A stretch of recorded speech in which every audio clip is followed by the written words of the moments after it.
Hi friends, welcome back to my channel. ನನ್ನ last ವಿಡಿಯೋದಲ್ಲಿ comment ಮಾಡಿದ್ರಿ ಅಲ್ವಾ, ಬ್ರೆಸ್ಟ್ ಮಿಲ್ಕ್ನ ಯಾವ ರೀತಿ ಇನ್ಕ್ರೀಸ್ ಮಾಡ್ಕೊಳ್ಳೋದು ಅಂತ. ಸೊ ಹಾಗಾಗಿ ನಾನು ಇವತ್ತು ಈ ವಿಡಿಯೋನ ಮಾಡ್ತಾ ಇದ್ದೀನಿ. ಪಾಪು ಆದಮೇಲೆ ಆಲ್ಮೋಸ್ಟ್ ತುಂಬ ಜನ ಅಮ್ಮಂದಿರಿಗೆ ಹಾಲು ಸಾಕಾಗ್ತಿರಲ್ಲ, ಪಾಪುಗಳು ಅಳ್ತಿರ್ತವೆ, ಪಾಪುಗಳು ಬೇಗ ದಪ್ಪ ಆಗ್ತಿರಲ್ಲ. ಸೊ ಈ ರೀತಿ ತುಂಬ ಪ್ರಾಬ್ಲಮ್ಗಳನ್ನ ಫೇಸ್ ಮಾಡಿರ್ತಾರೆ ಅಲ್ವಾ. ಸೊ ಏನಕ್ಕೆ ಈ ರೀತಿ ಆಗುತ್ತೆ ಅನ್ನೋದಾದರೆ, ಈ ಪ್ರೆಗ್ನೆನ್ಸಿ ಟೈಮಲ್ಲಿ ಮತ್ತು ಡೆಲಿವರಿ ಆದಮೇಲೆ ಬಾಡಿನಲ್ಲಿ ಸಾಕಷ್ಟು ಹಾರ್ಮೋನ್ಗಳದ್ದು ವೇರಿಯೇಷನ್ ಆಗ್ತಿರುತ್ತೆ. ಸೊ ಹಾಗಾಗಿ ಕೆಲವೊಬ್ಬರಲ್ಲಿ ಮಿಲ್ಕ್ ಪ್ರೊಡಕ್ಷನ್ ಅನ್ನೋದು ತುಂಬ ಕಡಿಮೆ ಆಗಿಬಿಡುತ್ತೆ. ಸೊ ಆವಾಗ ಹಾಲು ಜಾಸ್ತಿ ಬರ್ತಿರಲ್ಲ. ಹಾಲು ಜಾಸ್ತಿ ಬರಲಿಲ್ಲ ಅಂದರೆ ಪಾಪು ಬೇಗ ಬೆಳವಣಿಗೆ ಆಗಲ್ಲ ಮತ್ತು ಬ್ರೈನ್ ಡೆವಲಪ್ಮೆಂಟ್ ಆಗಲ್ಲ. ಸೊ ಈ ರೀತಿ ಎಲ್ಲ ಆಗುತ್ತೆ. ಅದರಲ್ಲೂ ಹೇಳ್ಬೇಕು ಅಂದರೆ, ಈ ತಾಯಿ ಎದೆ ಹಾಲಲ್ಲಿ ಇದೆಯಲ್ಲ, ಇದರಲ್ಲಿ ಇರೋವಂಥ ಶಕ್ತಿ ಬೇರೆ ಇನ್ಯಾವ ಫುಡ್ಡಲ್ಲೂ ಇಲ್ಲ ಅಂತಲೇ ಹೇಳ್ಬೋದು. ಸೊ ಹಾಗಾಗಿ ಈ ಬ್ರೆಸ್ಟ್ ಮಿಲ್ಕ್ ಜಾಸ್ತಿ ಆಗಬೇಕು ಅಂದರೆ ಏನು ಮಾಡಬೇಕು, ಅದರಲ್ಲಿ ಕೆಲವೊಂದಷ್ಟು ನನಗೆ ಗೊತ್ತಿರೋಂಥ ಟಿಪ್ಸ್ಗಳಿದೆ. ಇದನ್ನು ನೀವು ಫಾಲೋ ಮಾಡಿ, ಖಂಡಿತ ನಿಮ್ಗೆ ಯೂಸ್ ಆಗೇ ಆಗುತ್ತೆ. ಸೊ ಮೊದಲನೇದಾಗಿ ಬಂದು ಓಟ್ಸ್ ಆಲ್ಮೋಸ್ಟ್ ನಿಮ್ಗೆಲ್ಲರಿಗೂ ಗೊತ್ತೇ ಇರುತ್ತೆ. ನನ್ನ ವೀಡಿಯೋಸ್ ನೋಡಿದ್ರು ಗೊತ್ತಿರುತ್ತೆ. ನಾನು ಮಿಲೆಟ್ಸ್ ಓಟ್ಸ್ ಅಂತ ತಿಂತಾ ಇದೆ ನೋಡಿ, ಅದು ನಿಮಗೆ ನೋಡಿದರೆ ಗೊತ್ತಿರುತ್ತೆ. ಓಟ್ಸ್ನ ನೀವು ಬೇಕು ಅಂದರೆ ಉಪ್ಪಿಟ್ಟು ಮಾಡ್ಕೊಂಡು ತಿನ್ಬೋದು, ಬಿಸಿಬೇಳೆಭಾತ್ ಥರ ಮಾಡ್ಕೊಂಡು ಬೇಕಾದರೂ ತಿನ್ಬೋದು. ಬೇಡ ಈ ಥರ ಬೇಡ ಅಂದರೆ ಹಾಲಲ್ಲಿ ನೆನೆಸ್ಬಿಟ್ಟು ಸ್ವಲ್ಪ ಬಾಳೆಹಣ್ಣು, ಫ್ರೂಟ್ಸ್ಗಳು, ಆ್ಯಪಲ್ಲು ಇದನ್ನೆಲ್ಲ ಹಾಕ್ಕೊಂಡು ಬೇಕಾದರೆ ನೀವು ಈ ರೀತಿ ತಿನ್ಬೋದು. ಈ ಓಟ್ಸಲ್ಲಿ ಐರನ್ನು ಮತ್ತು ಫೈಬರ್ ಅಂಶ ಜಾಸ್ತಿ ಇರುತ್ತೆ. ಸೊ ಹಾಗಾಗಿ ಹಾಲು ಉತ್ಪತ್ತಿ ಜಾಸ್ತಿ ಆಗೋದಕ್ಕೆ ಇದು ಹೆಲ್ಪ್ ಮಾಡುತ್ತೆ. ಇನ್ನು ನೆಕ್ಸ್ಟ್ ಒನ್ ಬಂದು ಬೆಳ್ಳುಳ್ಳಿ. ಈ ಬೆಳ್ಳುಳ್ಳಿ ಅಡುಗೆಯಲ್ಲಿ ಯೂಸ್ ಮಾಡೋ ಪ್ರಮಾಣನ ಸ್ವಲ್ಪ ಮಟ್ಟದಲ್ಲಿ ಜಾಸ್ತಿ ಮಾಡ್ಕೊಳ್ಳಿ. ಆಲ್ಮೋಸ್ಟ್ ಎಲ್ಲ ಅಡುಗೆಗಳಿಗೂ ಬೇಕೇ ಬೇಕು ಬೆಳ್ಳುಳ್ಳಿ ಅನ್ನೋದು. ಇನ್ನು ಜಾಸ್ತಿ ಊಟ ಮಾಡೋ ಟೈಮಲ್ಲಿ ಸಾಂಬಾರುಗಳದ್ದು ಬೆಳ್ಳುಳ್ಳಿ ಪಜ್ಜಿ ಆಗಿರ್ಬೋದು, ಈ ರೀತಿ ಯಾವ್ಯಾವ ಫುಡ್ಗಳು ಬರ್ತಿರುತ್ತೆ ಅದ್ರದ್ದು ಎಲ್ಲದಕ್ಕೂ ಸ್ವಲ್ಪ ಜಾಸ್ತಿ ಬೆಳ್ಳುಳ್ಳಿನ ಯೂಸ್ ಮಾಡೋದಕ್ಕೆ ಟ್ರೈ ಮಾಡಿ. ಆವಾಗ ಹಾಲು ಸ್ವಲ್ಪ ಜಾಸ್ತಿ ಬರುತ್ತೆ. ಇನ್ನು ನೆಕ್ಸ್ಟ್ ಒನ್ ಬಂದು ಡ್ರೈ ಫ್ರೂಟ್ಸ್ಗಳಲ್ಲಿ ಆಲ್ಮೋಸ್ಟು ಗೋಡಂಬಿ, ದ್ರಾಕ್ಷಿ, ಬಾದಾಮು, ಪಿಸ್ತಾ ಎಲ್ಲ ತುಂಬ ರೀತಿ ಇರುತ್ತಲ್ವ, ಇದನ್ನೆಲ್ಲ ತಿನ್ನಿ. ಎಸ್ಪೆಷಲಿ ಬಾದಾಮ್ ಇರುತ್ತಲ್ಲ, ಬಾದಾಮನ್ನ ಜಾಸ್ತಿ ತಿನ್ನಿ. ಇದರಿಂದ ಪಾಪುದು ಬ್ರೈನ್ ಡೆವಲಪ್ಮೆಂಟ್ಗಂತೂ ತುಂಬ ಯೂಸ್ ಆಗುತ್ತೆ ಅಂತಲೇ ಹೇಳ್ಬೋದು. ಸೊ ಹಾಗಾಗಿ ಡ್ರೈ ಫ್ರೂಟ್ಸ್ಗಳನ್ನ ಚೆನ್ನಾಗಿ ತಿನ್ನಿ. ಇನ್ನು ನೆಕ್ಸ್ಟ್ ಒನ್ ಬಂದು ಸೊಪ್ಪುಗಳಲ್ಲೇ ಅದರಲ್ಲೂ ಮೇಯ್ನಾಗಿ ಈ ಸಬ್ಬಕ್ಕಿ ಸೊಪ್ಪು ಮತ್ತು ಮೆಂತ್ಯ ಸೊಪ್ಪು ಬರುತ್ತಲ್ಲ, ಇದನ್ನು ಜಾಸ್ತಿ ತಿನ್ನಿ. ಈ ಎರಡನ್ನ ಜಾಸ್ತಿ ಟ್ರೈ ಮಾಡಿ. ಇವೆರಡು ಬಿಟ್ಟು ಇನ್ನು ಆಲ್ಮೋಸ್ಟ್ ಎಲ್ಲ ಥರದ್ದು ಸೊಪ್ಪುಗಳು ಬರುತ್ತಲ್ಲ, ಅದನ್ನೆಲ್ಲ ತಿನ್ನಿ. ಮೊಸಪ್ಪು ಸಾಂಬಾರು ಆಗಿರ್ಬೋದು, ಅಂದರೆ ಮಿಕ್ಸಲ್ಲಿ ಹಾಕ್ಕೊಂಡು ಯೂಸ್ ಮಾಡ್ಬೋದು, ಸಾಂಬಾರು ಮಾಡ್ಬೋದು, ಪಲ್ಯಗಳ ಟೈಪ್ ಮಾಡ್ಕೊಬೋದು. ಸೊ ಹಾಗಾಗಿ ಈ ರೀತಿ ಆಲ್ಮೋಸ್ಟ್ ಎಲ್ಲ ರೀತಿ ಸೊಪ್ಪುಗಳನ್ನು ತಿನ್ನಿ. ಅದರಲ್ಲಿ ಎಸ್ಪೆಷಲಿ ಜಾಸ್ತಿ ಸಬ್ಬಕ್ಕಿ ಸೊಪ್ಪು ಮತ್ತು ಮೆಂತ್ಯ ಸೊಪ್ಪನ್ನ ಟ್ರೈ ಮಾಡಿ.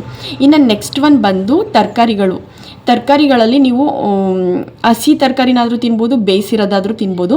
ಈ ತರಕಾರಿಗಳಲ್ಲೂ ಬಂದು ಇದು ಆಲೂಗೆಡ್ಡೆ ಮತ್ತು ಬದನೆಕಾಯಿ, ಈ ಎರಡನ್ನ ಬಿಟ್ಟು ಬೇರೆ ಆಲ್ಮೋಸ್ಟ್ ಎಲ್ಲ ತರಕಾರಿಗಳನ್ನು ಕೂಡ ತಿನ್ನಿ.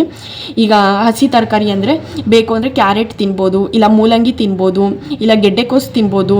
ಈ ರೀತಿ ಹಸಿ ತರಕಾರಿ ತಿನ್ನೋದ್ರಿಂದನೂ ಕೂಡ ಹಾಲು ಜಾಸ್ತಿ, ಇದರಲ್ಲೆಲ್ಲ ವಿಟಮಿನ್ಸು ಎಲ್ಲ ಜಾಸ್ತಿ ಇರುತ್ತಲ್ವ. ಸೊ ಹಾಗಾಗಿ ಎಲ್ಲ ರೀತಿ ತರಕಾರಿಗಳನ್ನು ಟ್ರೈ ಮಾಡಿ.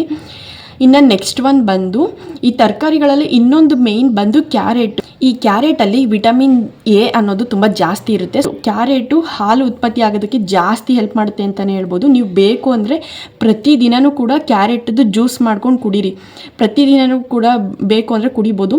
ಮತ್ತು ಈ ಕ್ಯಾರೆಟ್ದು ಅಡುಗೆಗಳು ಬರುತ್ತಲ್ಲ, ಐಟಮ್ಸ್ಗಳು, ನೀವು ಯಾವ ರೀತಿನಾದರೂ ಹೆಂಗಾದರೂ ಮಾಡ್ಕೊಂಡು ತಿನ್ನಿ. ಒಟ್ಟಿನಲ್ಲಿ ಈ ಕ್ಯಾರೆಟ್ಗೆ ರಿಲೇಟೆಡ್ ಆಗಿರೋ ಅಡುಗೆಗಳಾಗಿರ್ಬೋದು, ಜ್ಯೂಸ್ ಆಗಿರ್ಬೋದು, ಮತ್ತು ಇನ್ನೊಂದು ನಿಮ್ಗೆ ಏನೇನು ಇಷ್ಟ ಬರುತ್ತೆ ಸೊ ಅದನ್ನೆಲ್ಲ ಟ್ರೈ ಮಾಡಿ. ಈ ಕ್ಯಾರೆಟಲ್ಲಿ ಹಾಲು ಉತ್ಪತ್ತಿ ಆಗೋದಕ್ಕೆ ತುಂಬ ಹೆಲ್ಪ್ ಮಾಡುತ್ತೆ. ನೆಕ್ಸ್ಟ್ ಒನ್ ಬಂದು ಮೆಂತ್ಯ ಬರುತ್ತಲ್ವ, ಈ ಮೆಂತ್ಯನ ನೀವು ರಾತ್ರಿ ಹೊತ್ತು ನೆನೆಸ್ಬಿಟ್ಟು ಬೆಳಗ್ಗೆ ಟೈಮು ಅದ್ರದ್ದು ನೀರಾದರೂ ಕುಡಿಬೋದು. ಜೊತೆಗೆ ಮೆಂತ್ಯ ಕಾಳನ್ನು ಅಗ್ದು ತಿನ್ಬೋದು, ಇಲ್ಲ ಬಾಯ್ಲ್ ಮಾಡ್ಕೊಂಡಾದರೂ ತಿನ್ಬೋದು. ಬಾಯ್ಲ್ ಮಾಡಿಕೊಂಡು ಅದ್ರ ನೀರನ್ನ ಕೂಡ ಕುಡಿದ್ರೂ ಒಳ್ಳೆಯದು.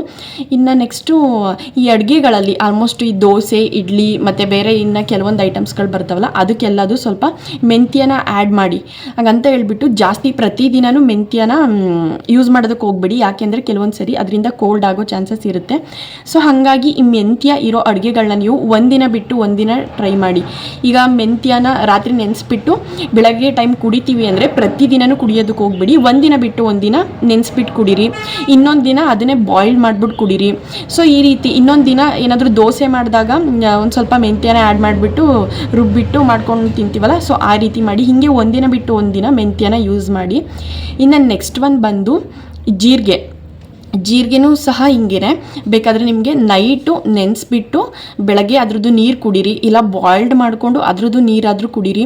ಇಲ್ಲ ಅಂತ ಹೇಳಿದ್ರೆ ಈ ಬೆಲ್ಲ ಮತ್ತು ಜೀರಿಗೆ ಬರುತ್ತಲ್ಲ, ಇದನ್ನು ಅಗ್ದು ಬೇಕಾದರೂ ತಿನ್ನಿ, ಏನು ಪ್ರಾಬ್ಲಮ್ ಇಲ್ಲ. ಸೊ ಈ ರೀತಿ ಜೀರಿಗೆ ಇದು ಬೇಕಾದರೆ ಪ್ರತಿದಿನವೂ ಈ ರೀತಿ ಕುಡಿಬೋದು, ಇದರಿಂದ ಯಾವುದೇ ರೀತಿ ಪ್ರಾಬ್ಲಮ್ ಆಗೋದಿಲ್ಲ.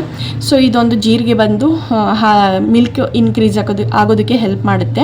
ನೆಕ್ಸ್ಟ್ ಒಂದು ಬಂದು ಫ್ರೂಟ್ಸು. ಆಲ್ಮೋಸ್ಟ್ ನಮಗೆ ಹಾಸ್ಪಿಟಲಿಂದ ಡಿಸ್ಚಾರ್ಜ್ ಮಾಡ್ಕೊಂಡು ಬರುವಾಗಲೇ ಹೇಳ್ಬಿಟ್ಟಿರ್ತಾರೆ ಡಾಕ್ಟರ್ಗಳು, 1 ಮಂತ್ ತನಕ ಏನು ಟ್ರೈ ಮಾಡೋದಕ್ಕೆ ಹೋಗ್ಬೇಡಿ ಫ್ರೂಟ್ಸ್ಗಳನ್ನ. ಆಫ್ಟರ್ 1 ಮಂತ್ ಆದಮೇಲೆ ನೀವು ಯಾವ ಫ್ರೂಟ್ಸ್ ಆದರೂ ತಿನ್ಬೋದು ಅಂತ ಹೇಳಿರ್ತಾರೆ. ಸೊ ಹಾಗಾಗಿ ಈ ಫ್ರೂಟ್ಸ್ಗಳು ಆಲ್ಮೋಸ್ಟ್ ನಿಮ್ಗೆ ಯಾವುದಿಷ್ಟ ಅಂದರೆ ಈ ಆರೆಂಜ್ ಬರುತ್ತಲ್ಲ, ಮೂಸಂಬಿ, ಈ ರೀತಿ ಕೋಲ್ಡ್ ಆಗೋದು ಈ ರೀತಿ ಫ್ರೂಟ್ಸ್ಗಳನ್ನ ಬಿಟ್ಟು ಇನ್ನು ಆಲ್ಮೋಸ್ಟ್ ಎಲ್ಲ ರೀತಿ ಫ್ರೂಟ್ಸ್ಗಳನ್ನ ತಿನ್ಬೋದು. ಅದರಲ್ಲೂ ಫ್ರೂಟ್ಸ್ಗಳಲ್ಲಿ ಇಂಪಾರ್ಟೆಂಟ್ ಆಗಿರೋದು ಕರ್ಬೂಜ ಬರುತ್ತಲ್ವ, ಆಲ್ಮೋಸ್ಟ್ ಎಲ್ಲರಿಗೂ ಗೊತ್ತೇ ಇರುತ್ತೆ. ಇದರಲ್ಲಿ ನೀವು ಆರಾಮಾಗಿ ಜ್ಯೂಸ್ ಮಾಡ್ಕೊಂಡಾದರೂ ಕುಡಿಬೋದು, ಇಲ್ಲಾಂದರೆ ಹಂಗೆ ಬೇಕಾದರೆ ಹಣ್ಣನ್ನ ಬೇಕಾದರೆ ತಿನ್ಬೋದು. ಸೊ ಹಾಗಾಗಿ ಈ ಜ್ಯೂಸ್ ಒಂದನ್ನು ಟ್ರೈ ಮಾಡಿ. ಇನ್ನು ನೆಕ್ಸ್ಟ್ ಒಂದು ಬಂದು ಮೇಯ್ನಾಗಿ ಇದು ನೀರು ಜಾಸ್ತಿ ಕುಡಿಬೇಕು. ನಾನು ಸ್ಟಾರ್ಟಿಂಗಲ್ಲೇ ಹೇಳಿದೆ ಅಲ್ವ ನಿಮಗೆ, ಆಲ್ಮೋಸ್ಟ್ ಒಂದು ದಿನಕ್ಕೆ ಒಂದು 3 ರಿಂದ 4 ಲೀಟ್ರ್ ಆದರೂ ಹೆಚ್ಚಾಗಿ ನೀರು ಕುಡೀರಿ. ಇದು ಕೆಲವೊಬ್ಬರು ಅನ್ಕೋತಿರ್ತಾರೆ ನೀರು ಜಾಸ್ತಿ ಕುಡಿದ್ರೆ ಹಾಲೆಲ್ಲ ಸ್ವಲ್ಪ ತೆಳ್ಳಗೆ ಬರುತ್ತೆ, ನೀರು ಥರ ಬರುತ್ತೆ, ಇದರಿಂದ ಪಾಪುಗೆ ದಪ್ಪ ಆಗಲ್ಲ, ಆ ರೀತಿ ಈ ರೀತಿ ಅಂತ ಎಲ್ಲ ಅಂದ್ಕೊಂಡಿರ್ತಾರೆ. ಆ ರೀತಿ ಏನೂ ಆಗಲ್ಲ. ನೀರು ಜಾಸ್ತಿ ಕುಡಿಯೋದ್ರಿಂದ ನಮ್ಮ ಬಾಡಿ ಕೂಡ ಡಿಹೈಡ್ರೇಟ್ ಆಗಿರುತ್ತೆ. ಸೊ ಹಾಗಾಗಿ ನೀರನ್ನ ಜಾಸ್ತಿ ಕುಡೀರಿ. ಕ್ಯಾಲ್ಶಿಯಂ ಟ್ಯಾಬ್ಲೆಟ್ಸು ಆಲ್ಮೋಸ್ಟ್ ನಾವು ಪ್ರೆಗ್ನೆನ್ಸಿ ಟೈಮಲ್ಲಿ ಈ ಕ್ಯಾಲ್ಶಿಯಮ್ದೆಲ್ಲ ಟ್ಯಾಬ್ಲೆಟ್ಸ್ಗಳನ್ನೆಲ್ಲ ತೊಗೊತಾ ಬರ್ತಿರ್ತೀವಿ. ಡೆಲಿವರಿ ಆದಮೇಲೆ ಅದ್ರ ಗಮನನೇ ಬಿಟ್ಬಿಡ್ತೀವಿ, ಇನ್ನೇನು ಪಾಪು ಬಂತು, ಇನ್ನು ಕುಡಿಯೋದ್ರಿಂದ ಏನು ಯೂಸು, ಹಂಗೆ ಹಿಂಗೆ ಅಂತ ಸ್ವಲ್ಪ ಜನ ಅಂದ್ಕೊಂಡಿರ್ತಾರೆ. ಮೇಯ್ನಾಗಿ ನಾವು ಡಿಸ್ಚಾರ್ಜ್ ಆಗಿ ಬರಬೇಕಾದ್ರೂ ಕೂಡ ಕ್ಯಾಲ್ಶಿಯಂ ಟ್ಯಾಬ್ಲೆಟ್ಸ್ ಎಲ್ಲ ಕೊಟ್ಟಿರ್ತಾರೆ. ನಿಮ್ಗೆ ಕೆಲವೊಂದು ಕಡೆ ಕೊಟ್ಟಿರ್ತಾರೆ ಇಲ್ವೋ ಗೊತ್ತಿಲ್ಲ, ಬಟ್ ನಾವು ಹೋಗಿದ್ದು ಹಾಸ್ಪಿಟಲಲ್ಲಿ ಕೊಟ್ಟಿದ್ರು. ಸೊ ನಮಗೆ ಇದೆಲ್ಲ ಪ್ರಾಬ್ಲಮ್ ಬರಬಾರ್ದು ಅಂತಲೇ ಅವರು 1 ಮಂತ್ಗೆ ಆಗೋಷ್ಟು ಕ್ಯಾಲ್ಶಿಯಂ ಟ್ಯಾಬ್ಲೆಟ್ಸು ಎಲ್ಲ ಕೊಟ್ಟಿರ್ತಾರೆ. ಸೊ ಹಾಗಾಗಿ ಅದನ್ನು ಯೂಸ್ ಮಾಡಬೇಕಾಗತ್ತೆ. ನೀವು ಒಬ್ರೊಬ್ರು ಸುಮ್ಮನೆ ಹಂಗೆ ಬಿಟ್ಬಿಡ್ತಾರೆ, ಇವಾಗ ಏನೆಲ್ಲ ಮುಗೀತಲ್ಲ ಅಂತ ಹೇಳ್ಬಿಟ್ಟು. ಸೊ ಹಾಗಾಗಿ ಆ ಕ್ಯಾಲ್ಶಿಯಂ ಟ್ಯಾಬ್ಲೆಟ್ಸ್ ಅನ್ನೋದನ್ನ 1 ಮಂತು 2 ಮಂತ್ ತನಕನೂ ತೊಗೊಂಡ್ರೆ ಮಿಲ್ಕ್ ಪ್ರೊಡಕ್ಷನ್ ಸ್ವಲ್ಪ ಜಾಸ್ತಿ ಆಗುತ್ತೆ ಅಂತಲೇ ಹೇಳ್ಬೋದು. ಲಾಸ್ಟ್ ಒಂದು ಬಂದು ಇದೊಂದು ಪೌಡರು. ಹೇಳ್ಬೇಕು ಅಂದರೆ ಇದು ಹೆಂಗಾಯಿತು ಅಂದರೆ, ನಮ್ಮ ಸಿರಿ ನನ್ನ ಫಸ್ಟ್ ಬೇಬಿ ಇದೆಯಲ್ಲ, ಆ ಮಗು ಹುಟ್ಟಿದಾಗ ಕೊಟ್ಟಿದ್ದು.